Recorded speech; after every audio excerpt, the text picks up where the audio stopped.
Are you a business owner stuck in fear, doubt, and worry about what the marketplace will look like in the future? Then this show is for you. Strap on your seatbelt and get ready to disrupt and innovate. Here's your host, Levy. Hello and welcome to today's show. I am very excited to introduce our guest today, Ron Imbach. He's a highly experienced professional with expertise in business transformation, no-bid federal government contracts, and revenue generation. He currently holds the title of President at the Center for Business Innovation and Executive Director at the International Association of U.S. Government Contractors. Through these roles, he provides coaching services and strategies to increase revenue, implement cost savings measures, and improve company value. Imbach has a strong educational background, holding an MBA in marketing and public policy from the George Washington University, as well as certifications in business coaching and consulting. Alongside his current positions, he's held various leadership roles in organizations such as Campaign for Tobacco-Free Kids and Volunteers of America. I love having conversations with people who truly influence outcomes. They are disruptive and challenging the status quo to make a positive impact. And Ron, thank you for coming to this conversation and sharing your perspective with the audience. Well, thank you so much for having me. I'm really excited to have this conversation and very excited to meet you and talk to your audience. Outstanding. So I did the official bio stuff, but our audience really gets so much more from hearing your story and your journey. Who are you? What are you doing? And how did you get to the role that you're in today? Well, I have been a coach, consultant, in fact, even a marketing guy. You didn't mention my undergrad, but I actually started off as an accountant and an econ double major in undergraduate school. But that was a long time ago.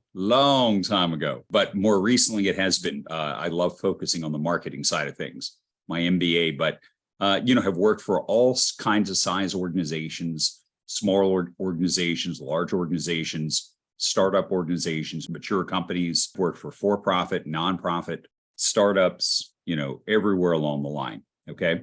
More recently, over the last 5 years, I've really focused on my coaching, but specifically offering coaching and consulting services to small businesses who either want to expand their work with the federal government or want to get into it for the first time.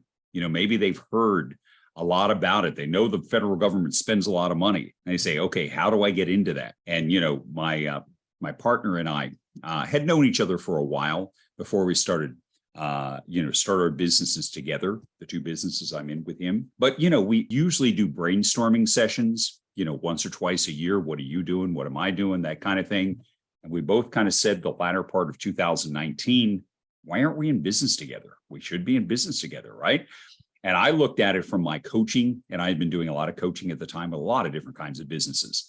This is a great way for me to distinguish myself. I didn't know many other coaches that were offering to help businesses to secure federal contracts. And that's an area that, when you know how much the federal government spends, how they'd actually like to work with small business clients. And most small businesses either don't know that, or they have so many misconceptions. They've been told so much, what I'll call misinformation or disinformation about working with the federal government, that when you start to clear that up and say, here are the real facts. As a guy, you may remember an old TV show called Dragnet, where the Joe Friday used to say, the facts, ma'am, nothing but the facts. I'm a facts guy. I love trivia. I love facts. And when you shed light on that and give the real picture to people, they're like, oftentimes, hey, still got to do work. Okay, you've still got to build relationships. That's the whole gist of our program. But if you do those things, it's kind of like, I'll quote another movie. I love movies, love things like that. Field of Dreams, if you build it, they will come.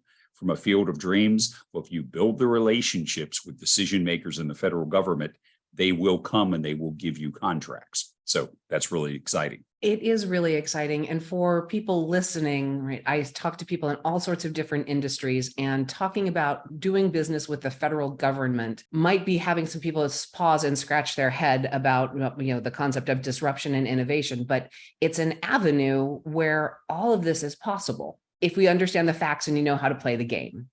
and you are leading the charge in making that happen. So I want to stop for a minute, because in that you gave me a couple pieces of information that I want to play with for a moment. So your undergrad work was in accounting. So you are a systems and logical thinker, but then you went and you moved into the marketing space. So you are left brain and right brain capable.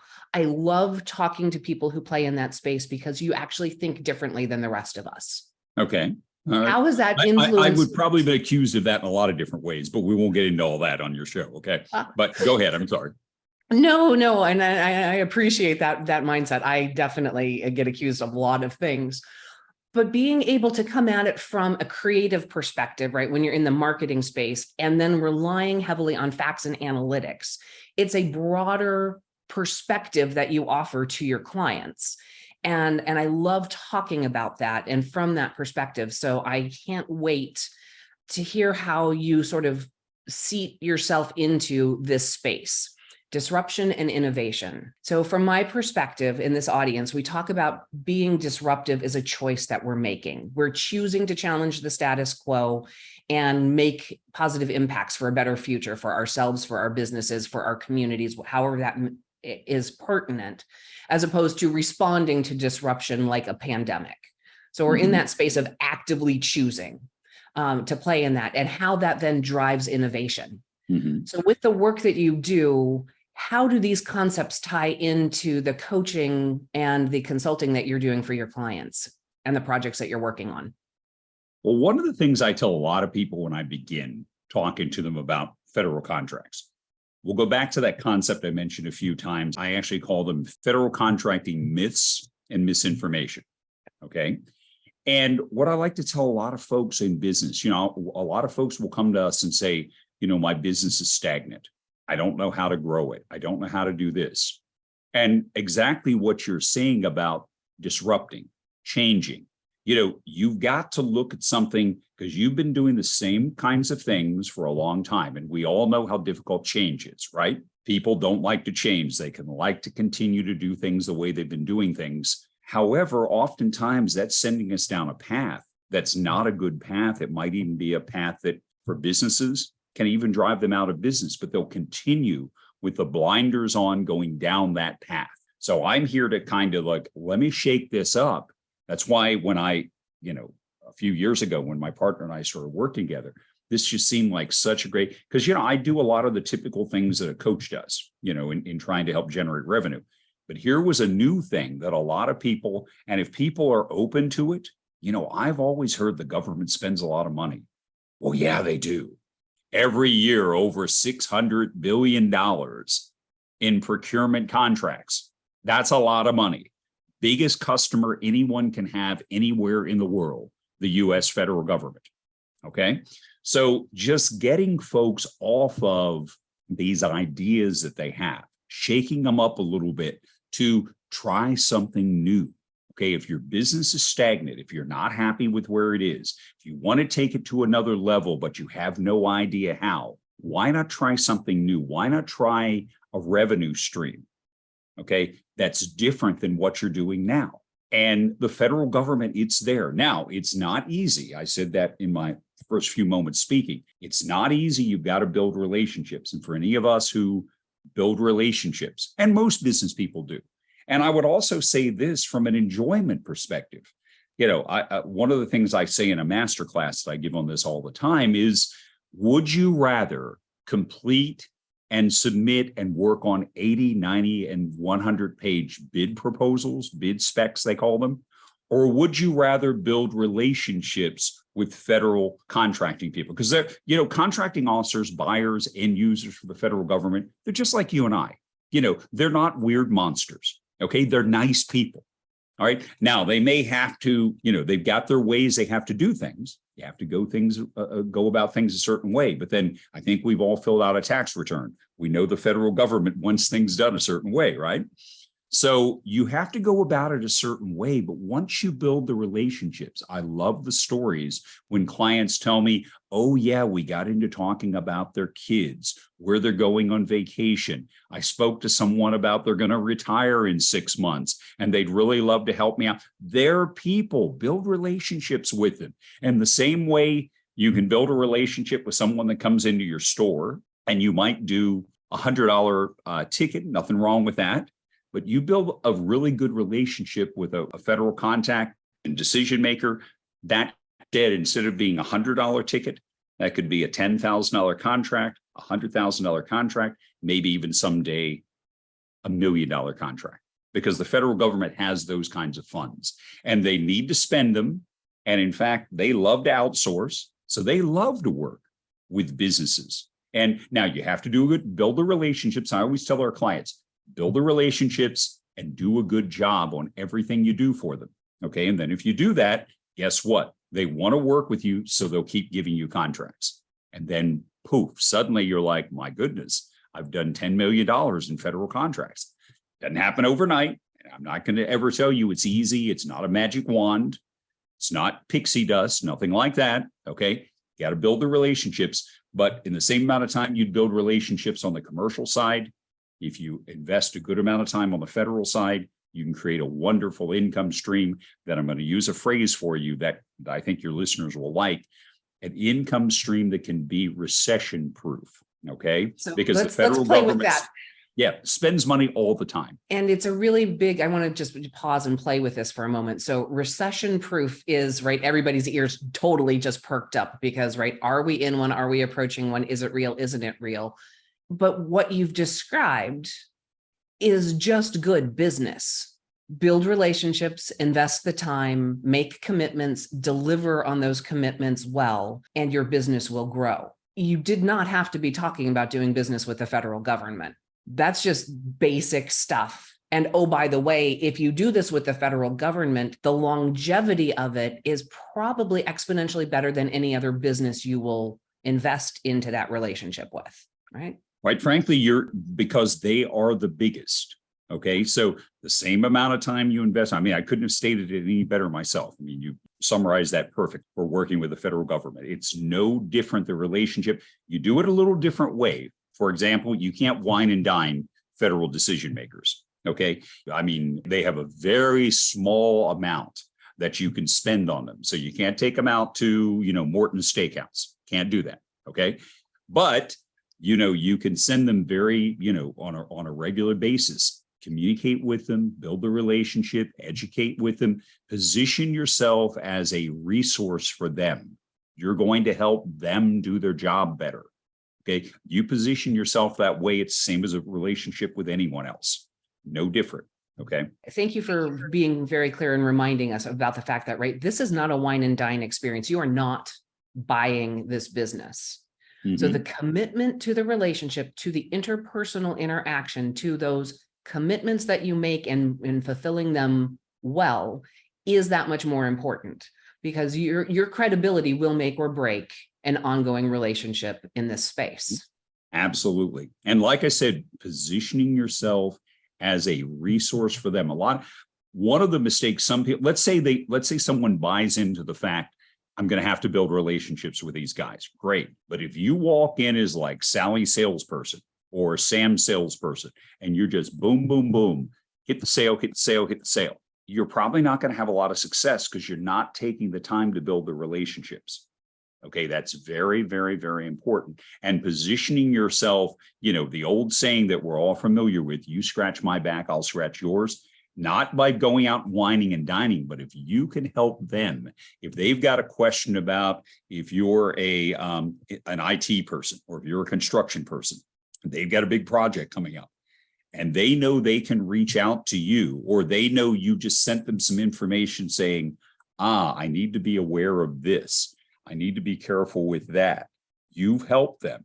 You're a resource to them. Guess what they're going to do when the next contract comes up that seems like it could be appropriate. And the great thing is, and I'll just mention this little off topic, but not really, teaming. There's a concept, the federal government loves the concept of teaming, where you partner. And the great thing about it is you can even team outside your industry. Here's what I mean by that. Let's say you have a federal buyer. You build a great relationship. Let's say you're an IT company. All right. You can provide any kind of IT, and IT, you can be in California, they can be in Washington, or whatever the case may be. But let's say that buyer, you've done such a great job for them in fulfilling and doing what you say you're going to do, all those things. let's say they need a construction project or a landscaping project or whatever. They could say to you, you're so good at providing that. Could you help me on this other need of mine? Well, you can go team with another company that offers that service and you can still benefit. You can be the prime, they'll be your sub. That's just another way to make money with federal contracts. I encourage our clients be open to all kinds of things like that. Because quite frankly, even if you're doing something other than what your core business is, but you've got a good partner that you can work with on it, green is green, money is money, okay? It still spends the same way, whether you're doing construction or IT and you're partnering. So there's a lot of ways, and the government actually encourages teaming. Anyway. Interesting. So as you've talked through this, right, we've talked and you've been very honest, right? This isn't easy, right? This takes time. It's an investment in building that relationship. What are some of the other myths or misconceptions that hold people back from even trying to go down this path? Big obstacles. There are many of them, but a few of them I'll say is a lot of people throw all government contracts into the same basket. And federal contracting, although very similar to state and local, it's a little bit different than state and local, okay? The other thing, there's all kinds of other ways and myths and misconception. A lot of people think all federal contracts go to big companies. That's a huge myth. And the reason I say that, the federal government, over 70, usually closer to 80% of procurement contracts, they set aside for small businesses. In other words, they want small businesses to get those contracts because they know the small businesses, there's more of a failure rate with small businesses than there are Fortune 500 companies. Yes, Fortune 500 companies go out of business sometimes, not at the kind of rate that small businesses do. So they're trying to help small businesses. So they really want small businesses to have those contracts. A lot of people also think all the contracts are huge contracts. They're all $1 million, $5 million. It's like, excuse me, every one of the federal agencies that have buildings need to have the grass cut, don't they? They need to have their building painted from time to time. They may just have one small building that needs a roof on it. That's not $1 million contract. Over 90% of procurement contracts are $150,000 or less. So the reason you hear about the big ones, and a lot of people think those are the only contracts, is because what is the evening news going to run a story about a $100,000 landscaping contract for the federal government? Of course not. They're going to run a story about a $100 million contract that Lockheed Martin just won.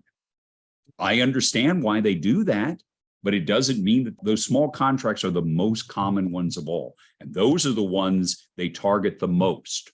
In fact, every one of the contracts, and agencies can even take this number higher, depending on the individual agencies, but across the board, contracts of $150,000 or less are all set aside. Now, I will say this, that doesn't mean they get all of those contracts. I said set aside.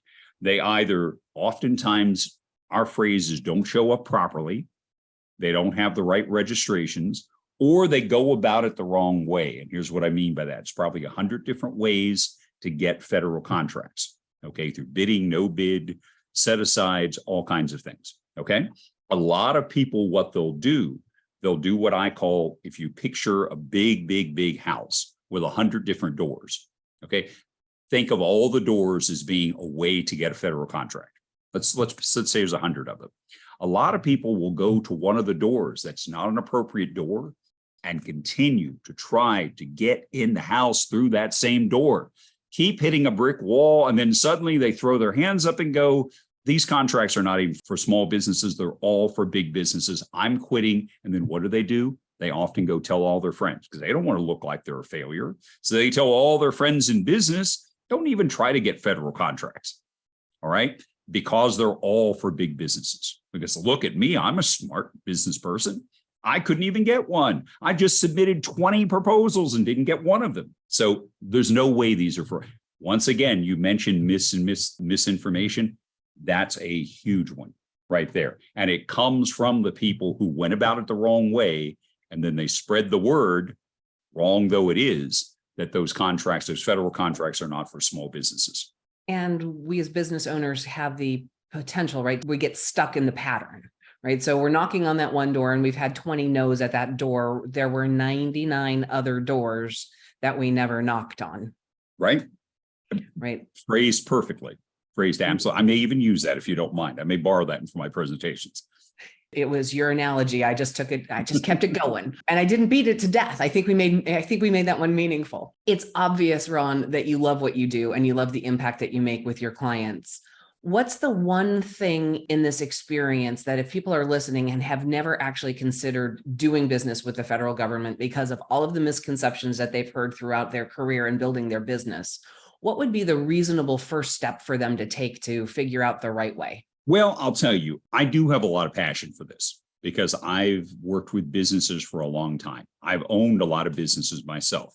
I've been an entrepreneur myself. And what really warms my heart and kind of my why, so to speak, we all talk about that, right?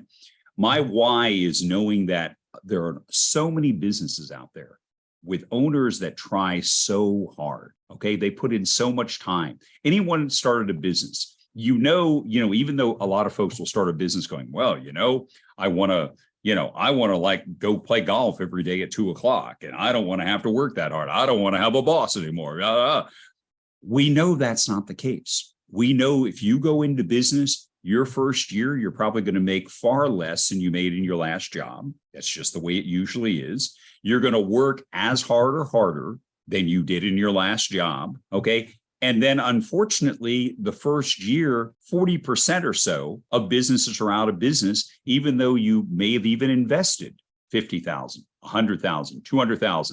So I invested $100,000 and didn't end up making it and had to go out of business, go back and get a job again. So knowing and understanding that and being able to give businesses, here's another way that can prevent that outcome, okay, that can change that outcome. Just really, that gets me excited that I can help businesses. That's really, really exciting. And to a lot of people that have never even considered it in the past, check it out.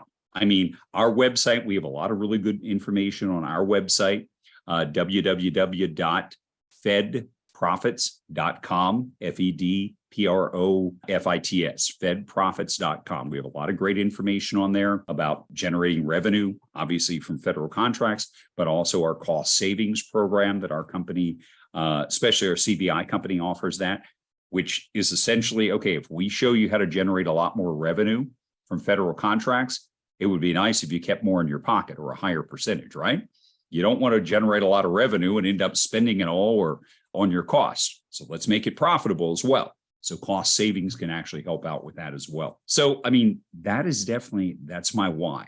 That's why I want to help businesses. Because again, I've seen so many. I use the analogy sometimes of there's a snail trail that I talk about in one of my businesses being on that. And I changed that snail trail a little bit to, okay, think of it like the snail trail because businesses are moving slowly. That's what that trail is. You don't have big clients. You're barely keeping the doors open, and you're probably not going to be in business real long. I still kind of think of that as hamster in the wheel from having worked with businesses for 35 years. As we know, a hamster in the wheel works really hard, right? They're running. But are they going anyplace? Not at all. Okay, they work really hard and they still don't go anyplace. Okay, maybe they get good exercise. I've actually read an article on hamsters and why they do that. Okay, but the fact is, we want to help businesses like that. So at least if the hamster's running, they're out on a track and they're at least getting around the track or something. Okay, we want them to move forward. We want to help businesses move forward, and this is just a way to do it. If businesses have struggled with growing in other ways, and they're just looking for, I want to find an alternative, check out the information we have. Just check out federal contracts. Okay. There's also a really good, it's not our website, but there's another website with a lot of great government information on contracts. F as in Frank, E as in Paul, D as in David, S as in Sam.gov, FPDS.gov. Gives you a lot of information, even things like, are there contracts for me with the federal government? Well, we know there are a lot of contracts that the federal government would like to go to small businesses that are going to big businesses. But in addition to that, you can actually go on there and see, okay, how many contracts were there last year, the year before, the last 5 years for what I do?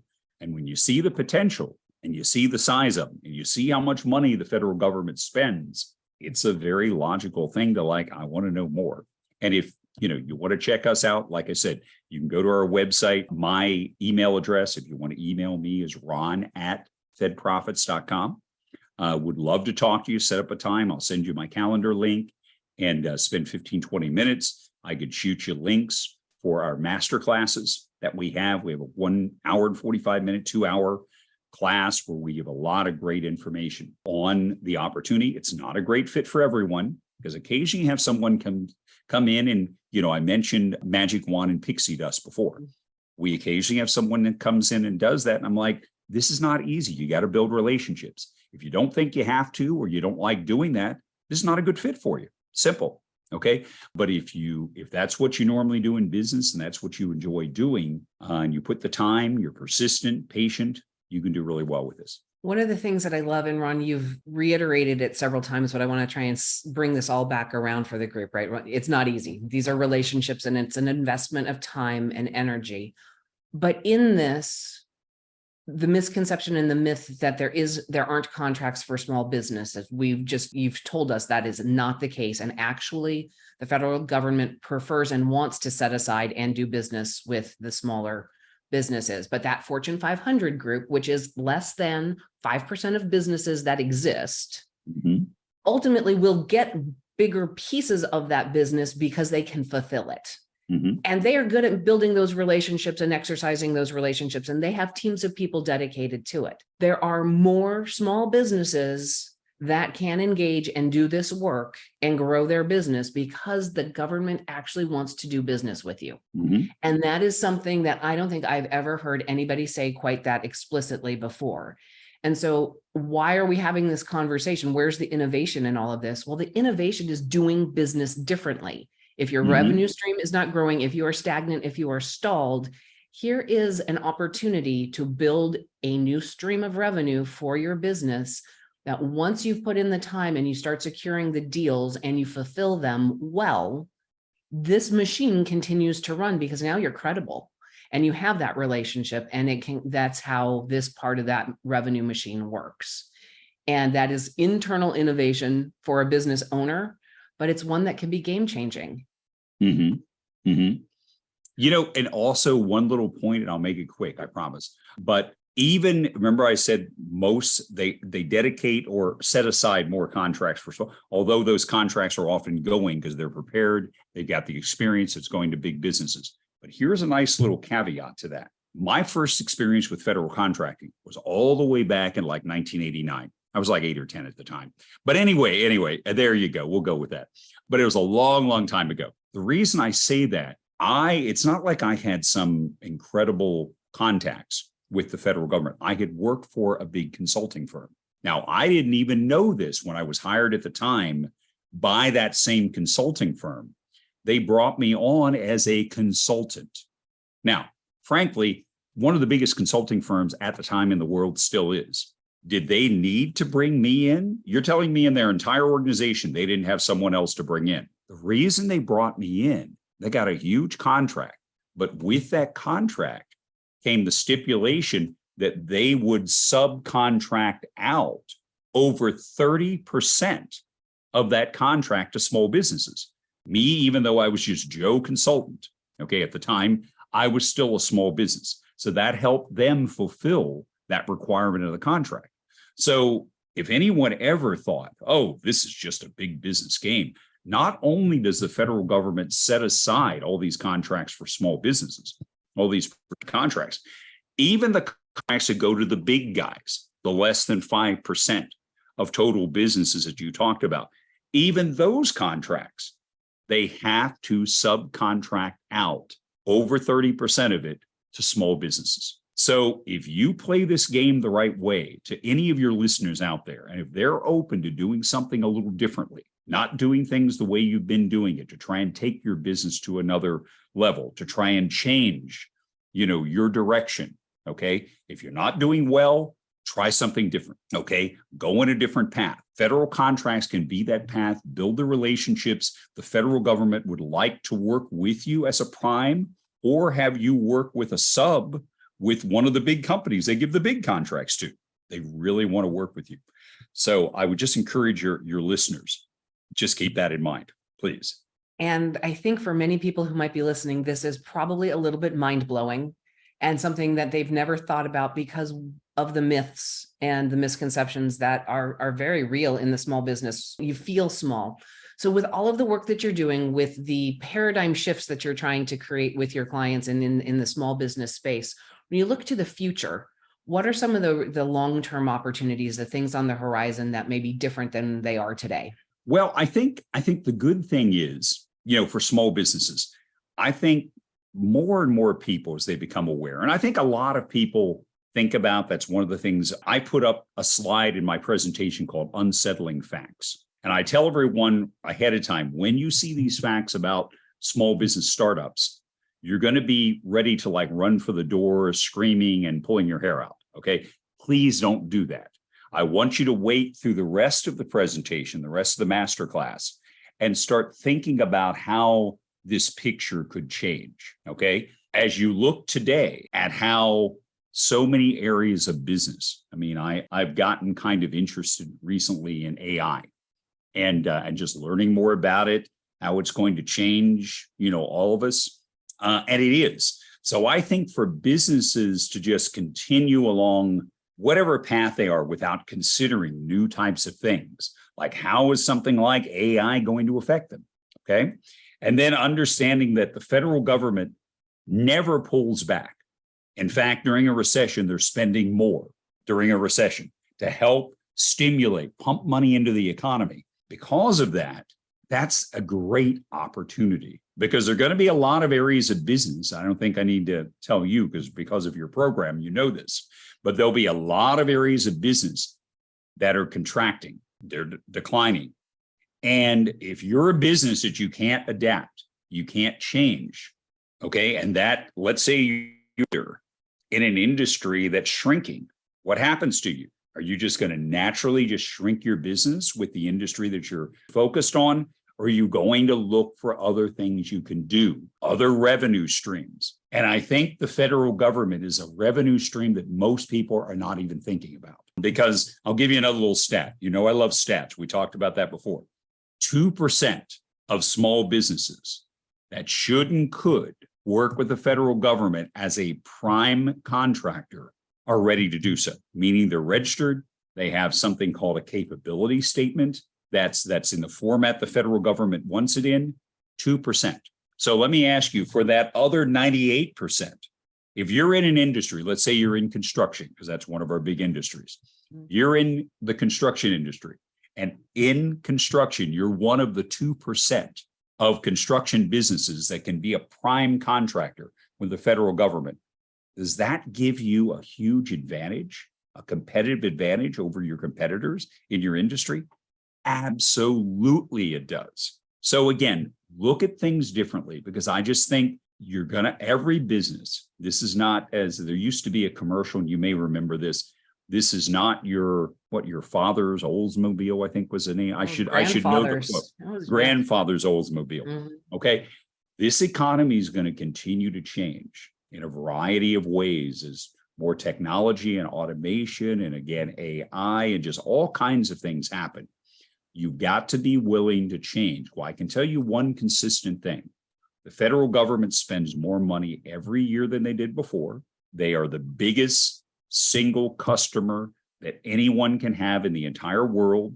So if you're looking for a little bit of consistency, and you're looking maybe for a way, as we talked about before, recession-proof your business, especially now when so many things are changing, look to the federal government. Okay. Look, I've been a private sector guy my entire career, but I'm now saying, look to the federal government to help out your business. I think that's good advice.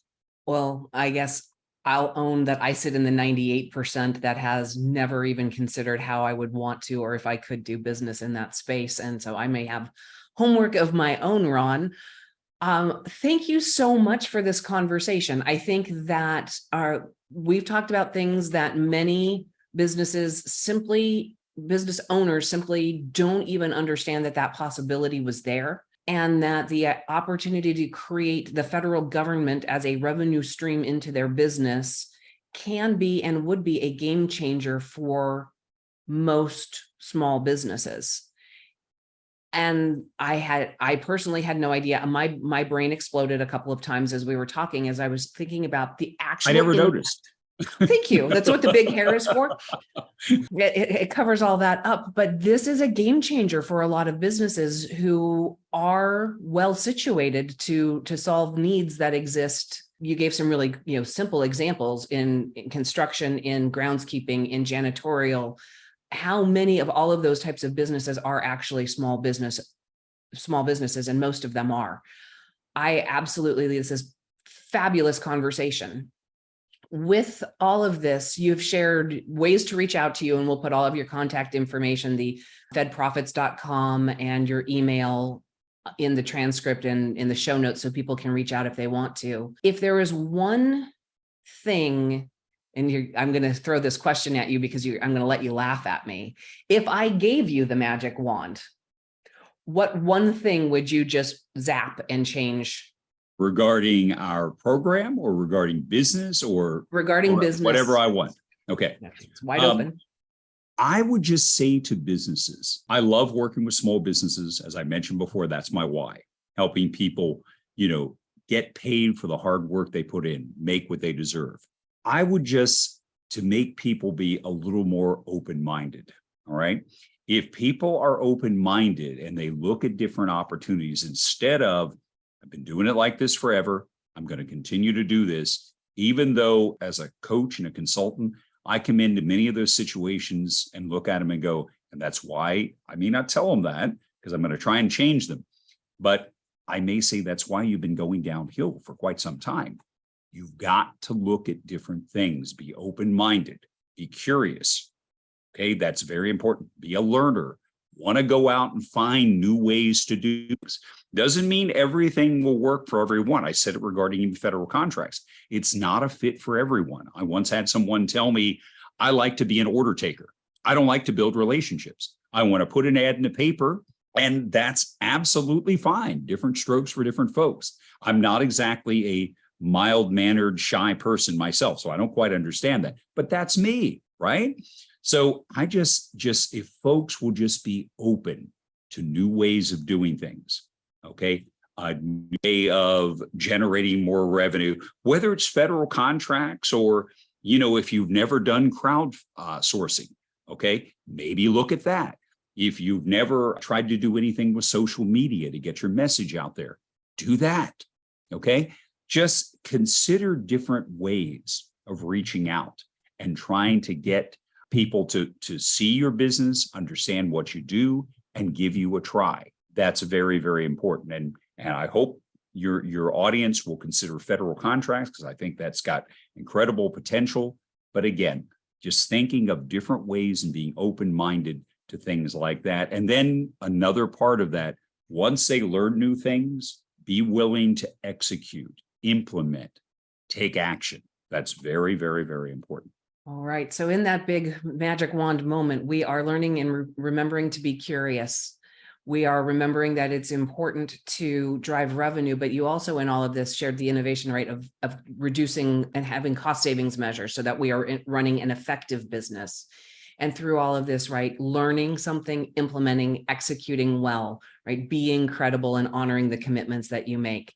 Absolutely fabulous conversation today. Ron, thank you for being here. And to all of you who are listening or viewing, remember, don't get left behind. Join me next time.